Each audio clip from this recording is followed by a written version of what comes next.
So I'm going to be talking about our changes in location and some new shots that we got over the half term.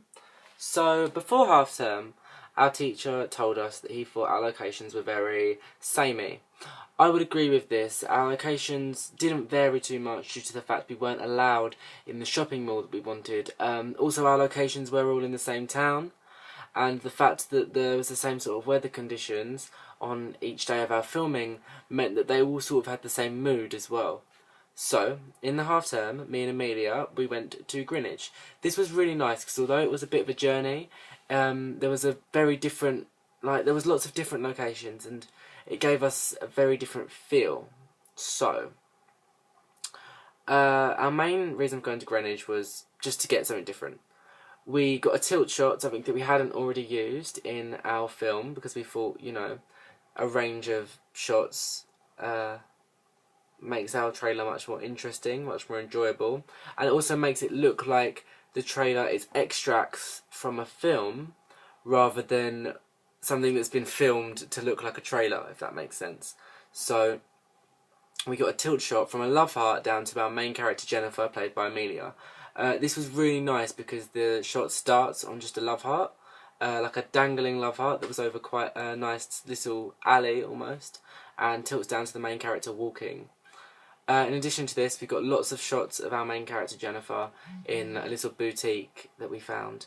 We went in, we asked for some permission to film, and then we came back when we needed to film. This was nice because this was a very different location. It was inside and it wasn't a house, so it was much more varied.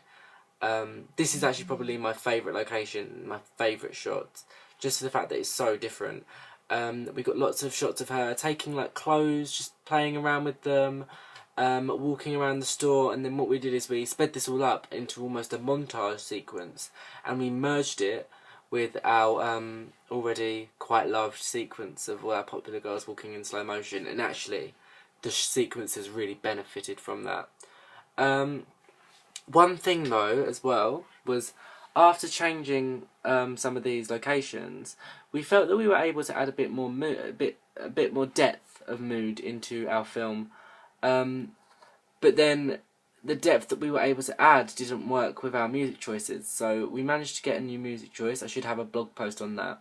A song called Acorn by Simon Sterling. He's like an indie sort of artist. He's really good, and I know him personally, so I did some talks with him and we were able to get the track. We didn't want this to be our whole trailer, as we thought, we didn't want this piece of music to be on our whole trailer, as we thought this would really just take away from the whole chick flick, upbeat teen movie that we were trying to create. However, there's a stage in our trailer where everything builds like a vaulter, and there's this big scene where there's a fight, and Abby, our main character, Jennifer isn't the main character, I don't know if I referred to her as that earlier.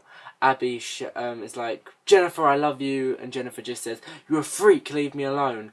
And quite nicely on that massive climax, we managed to just sort of seamlessly edit into this calmer bit of Jennifer walking alone with the tilt from the love heart down to her, and this soft bit of melancholy music coming in, and it adds such a different feel to our trailer. Finally, one other thing we got was just a pan. Such a simple thing, just adding a pan, and it isn't of anyone. It's of a sunny day. And it's out of a window and it pounds around and you look at the surroundings. This again was sort of trying to get a bigger range of shot types, but that is another thing, that really adds a mood. Where everything else is quite grey because of the days we had to film it, that sun just breaks that, and there's something really nice I like about that shot, even though it hasn't got anyone in it. So yeah, they're the new shots we've got. Look forward to seeing them in our trailer, which is slowly nearing completion. Not too far from the final stages. It's all edited together, just needs some finishing touches.